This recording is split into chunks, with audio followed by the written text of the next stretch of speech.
আজি সকলোবিলাক নেশ্যনেলাইজ বেংক ইয়াত সমবেত হৈ আমাৰ শিৱসাগৰ ষ্টেট বেংকৰ মুখ্য কাৰ্যালয় সন্মুখত আমি আমাৰ বেংক ছেক্টৰৰ এটা ডিমাণ্ড আছিলে যে আমাৰ প্ৰতিটো সপ্তাহতে 5 ডেজ বেংকিং হ'ব লাগে।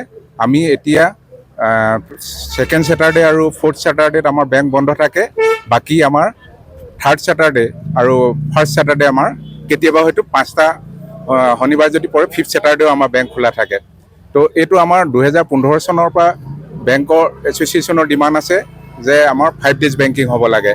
আজিৰ দিনত বেংকক বাদ দি কেন্দ্ৰীয় চৰকাৰে যিমানবিলাক সংস্থা আছে, ইঞ্চুৰেঞ্চ ছেক্টৰ হওক বা ৰিজাৰ্ভ বেংক বা অন্যান্য চেণ্ট্ৰেল গভৰ্ণমেণ্টৰ যিমানবিলাক অফিচ আছে সকলোবিলাক 5 ডেজ হিচাপে চলে সপ্তাহটো। কিন্তু আমাৰ বেংকক এতিয়ালৈকে চৰকাৰে 5 ডেজ বেংকিঙৰ সিদ্ধান্তটো কনফাৰ্ম কৰা নাই। এইটোৱে আমাৰ দাবী। আমি বেংক এছ'চিয়েশ্যনে এইটো আজি 2015 চনৰ পৰা ডিমাণ্ড কৰি আছোঁ। চৰকাৰক আমি সময়ে মেমৰেণ্ডাম দি আছোঁ, কিন্তু এতিয়ালৈকে আমাৰ 5 ডেজ বেংকিংটো চৰকাৰে কৰি দিয়া নাই। গতিকে আমাৰ এইটো এটা তীব্ৰ দাবী আছে যে খুব অতি জল্দি আমাৰ 5 ডেজ বেংকিংটো হ'ব লাগে। ইমানকে কৈ মই নমস্কাৰ।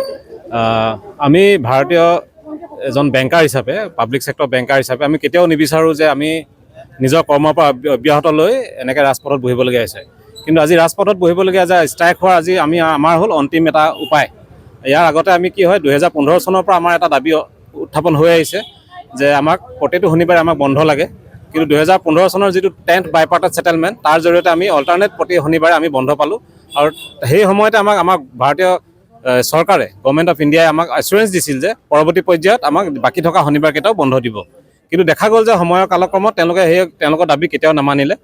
আৰু ইয়াৰ বিপৰীতে আমি সদায় বেংক ইউনিয়নে আমি সদায় প্ৰতিবাদ জনাই আহিছোঁ যে সেই বন্ধকেইটা আমাক লাগে। আমাৰ যিহেতু আমাৰ বেংকৰ ষ্টাফৰ আজিৰ তাৰিখত ইমানেই প্ৰেছাৰ, 5 দিনৰ কাৰণে আমাৰ কাম কৰিবলৈ আমাৰ চাফিচিয়েণ্ট। আপুনি যদি গ্ল'বেল ষ্টেণ্ডাৰ্ড যদি চাই, পৃথিৱীৰ যদি বেলেগ দেশত যদি চাই, আজিৰ তাৰিখত বেংকত এইটো এটা গ্ল'বেল ষ্টেণ্ডাৰ্ড যে 5 ডে বেংকিং।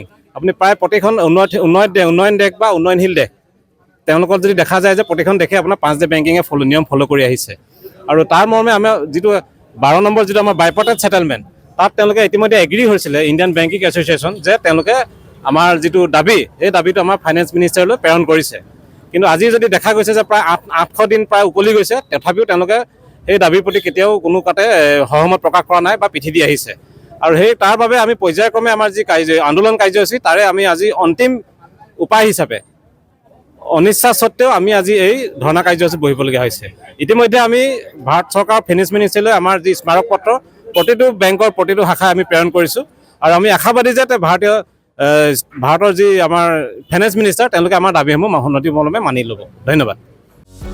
যিকোনো খবৰৰ বাবে যোগাযোগ কৰক আমাৰ এই নম্বৰত 9181 307 221।